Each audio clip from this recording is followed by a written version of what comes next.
I moved down to my basement because it's got better light and it's warmer than out in the garage. It's starting to get dark outside and it's getting pretty cold.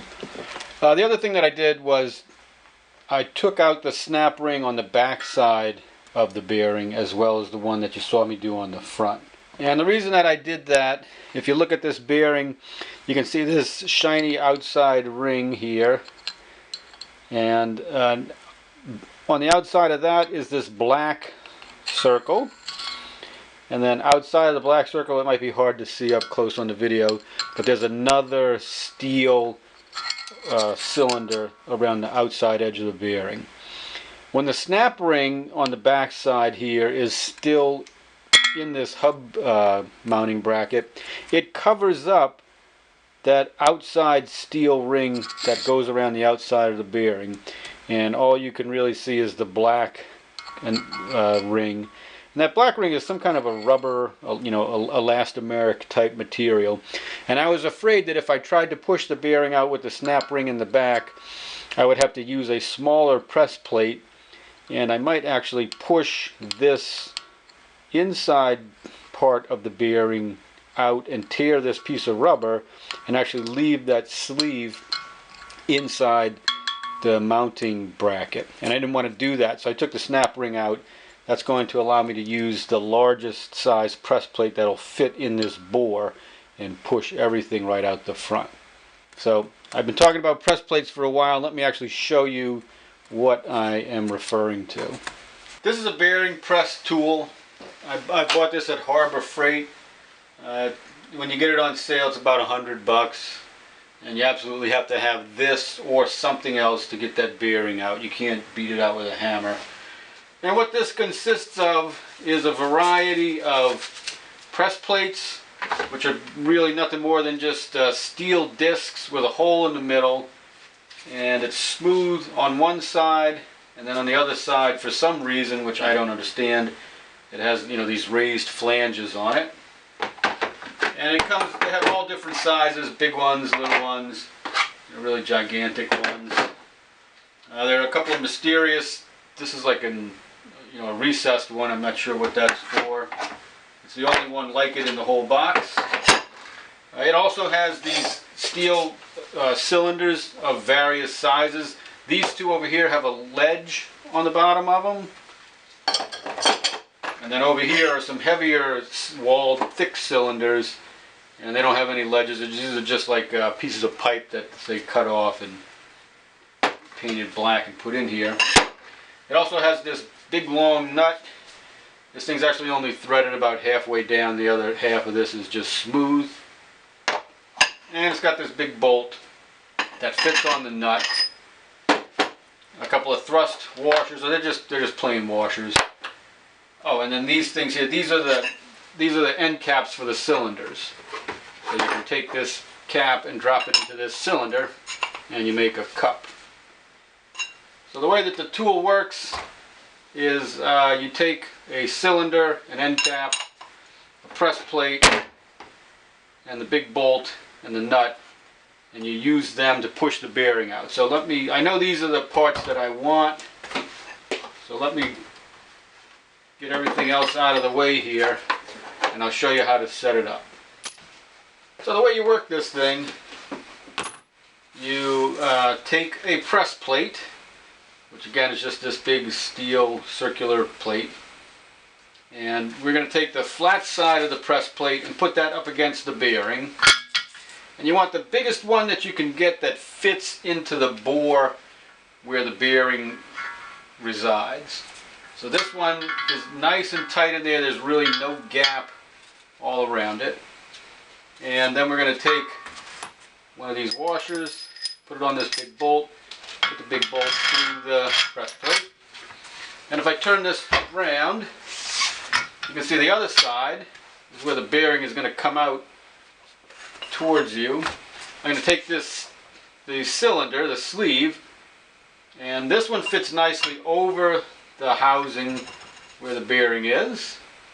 And I'm going to take the cap, put the cap on, put this washer on here like that, and then take this special big nut and tighten it up. Oh, and one thing, you want to grease up this bolt before you get started. So that's it. It's all set up, it's ready to go. So now you can see the idea what's going to happen here. We're going to turn this bolt head, we're going to hold this big nut, and when we do, because this steel cylinder, the sleeve is on here pressing onto the hub fixture, the bolt is going to pull itself through. It's going to push the bearing out in front of it into this cylinder, and the bolt might come out of the end of this nut. I don't know if it's going to take, if it's long enough, if it's going to take that much distance. I clamped the bracket up in the vise here. I wedged this bottom socket handle against the table leg of the bench, and then I put the breaker bar on this big top nut, and I even put a big 3-foot pipe extension on that. And with all of this leverage, I was then able to break the bearing free. And I didn't have the camera running when I did that because I needed all of the room in this space to turn the wrench with this big long handle on it. But it made a loud pop sound. You know, it sounds like something broke practically. But then it's much easier to turn this handle. I'm going to turn it a few more times with the breaker bar on it by hand, just to make sure that it's working good. And then we'll push this bearing out the rest of the way using the impact gun. Still pretty hard to do, but at least this way it's moving. I can see the press plates moving down now, so I know that this is working. Alright, so here you go. Watch the press plate.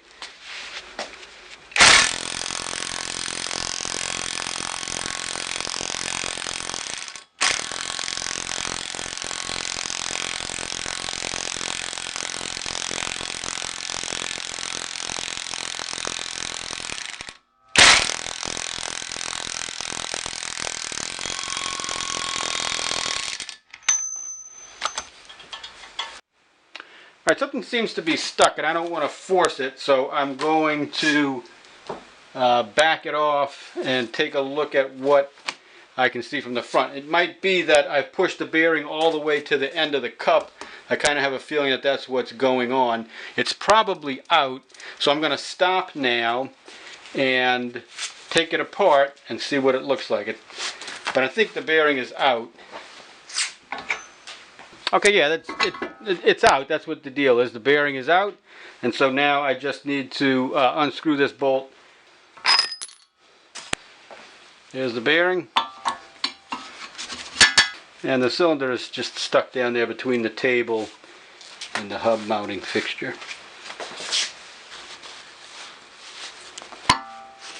So now we'll clean up the inside of this thing and put the new bearing in.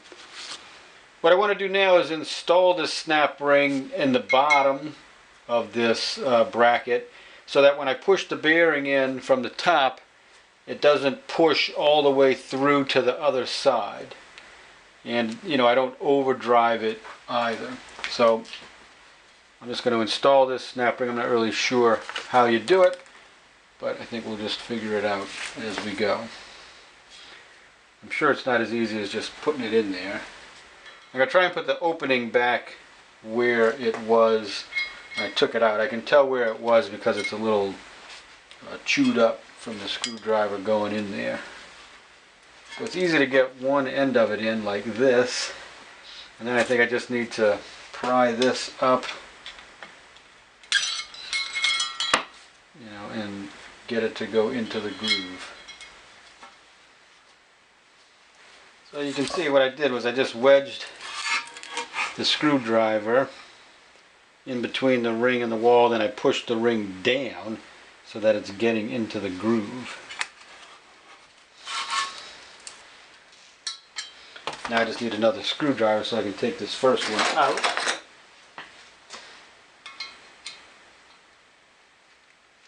Because it's blocking the groove. So now I want to transfer it down the line. Alright, it's almost in. It's like right on the edge of the ledge, so now if I just hit it, it should go right in. I do this with the back of my hand. There you go. Alright, so it's in there. So now when we press the bearing in, there's something to stop it from going too far. Alright, now I'm ready to install the bearing, and the first thing that I want to do is to just seat it inside this housing so that when I press it in, it doesn't go in all wobbly or crooked. And to make it a little easier, I did two things. I put this hub carrier in the boiler room today, and it's been sitting in there all day. It's actually pretty warm. And I took this bearing and I put it basically out in the garage where it's been really cold all day. I put some grease on the outside of the bearing as well. So now the bearing is cold, should be a little shrunk. The carrier is warm, it should be a little big. So there should be less interference between these two. It's not going to be a huge difference, but you know, every little bit could help. So now I just want to put this piece on top. I'm just going to tap it in with this mallet.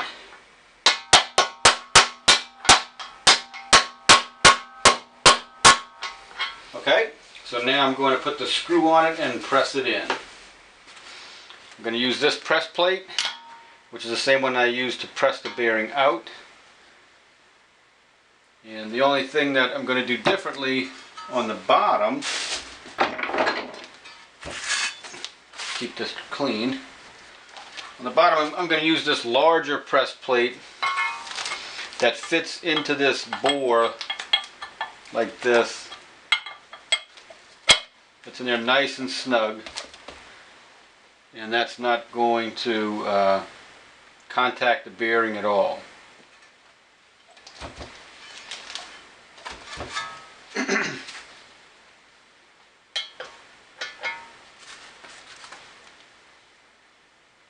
This has got grease on it. Just knocked out the piece on the bottom.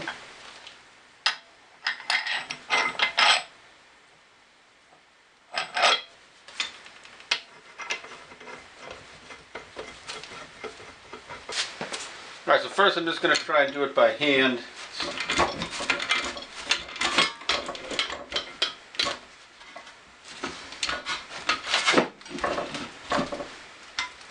Very awkward.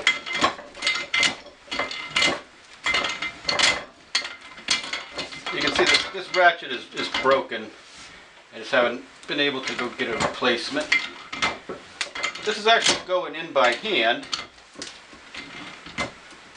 So, and it's not that hard, so I'm confident that I can do it with the impact gun and not mess anything up. So I'm just going to use this. It should be a little quicker.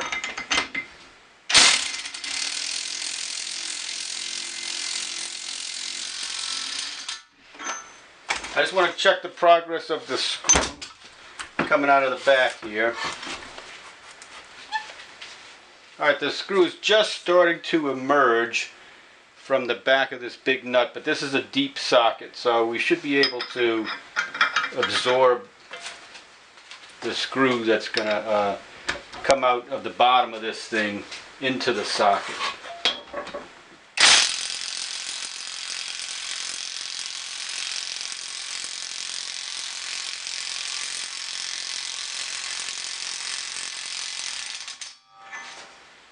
That's not moving. Alright, I think that bearing is in, so now I'm going to take off the press plates.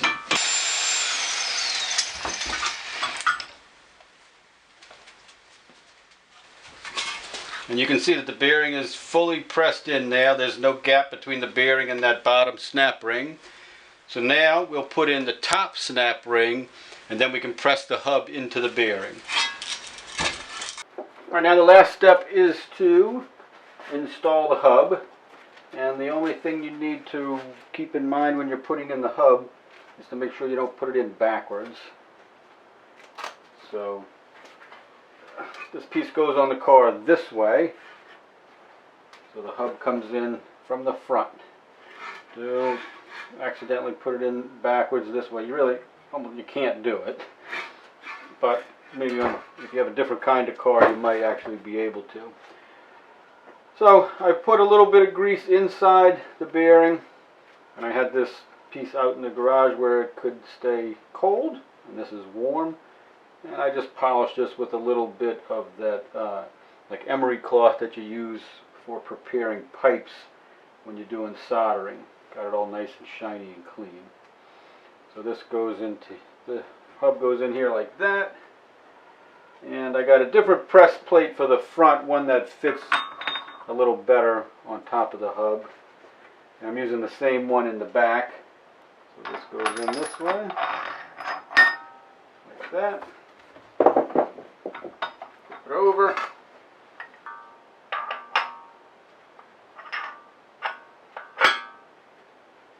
Drop that in, and the big nut.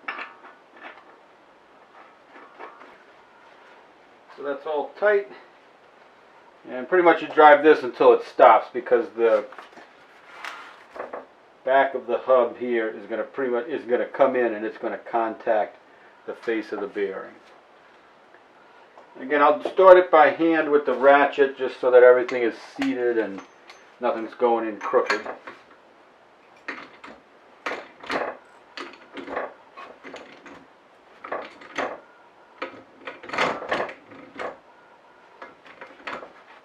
I'm just thinking, I think I want to flip around this press plate on the back, since I actually want this middle piece of it to press on the bearing. The snap ring will hold the outer edge of the bearing, but I actually want to press on the middle part of the bearing with something so that I don't get the same kind of movement when we were hammering the hub out. The snap ring is going to hold the bearing in place, but the middle part of the bearing, if you remember when we first hammered the hub out, that came out. Alright, yeah, this one fits inside the snap ring. Alright, so what I decided to do is to just switch to a press plate for the back side that will fit inside the snap ring and fully support the bearing, so I don't wind up pushing out this middle piece of the bearing like we did when we hammered out the hub from the front. You can see that as the hub's going in, it hasn't gotten to that half of the bearing yet, so it's been in no danger so far of getting pushed out.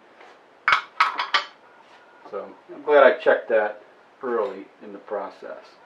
Alright, so let's put this back together. Alright, I'm satisfied that that's going in on its own properly, so I'm going to put the impact on it and finish it.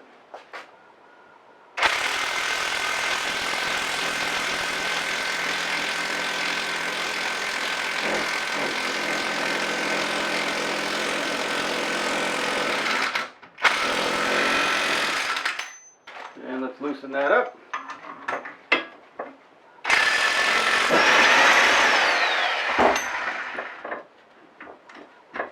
And that's it. And listen to that. No noise.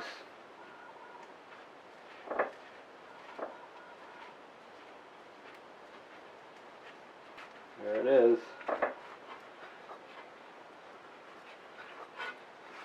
Okay.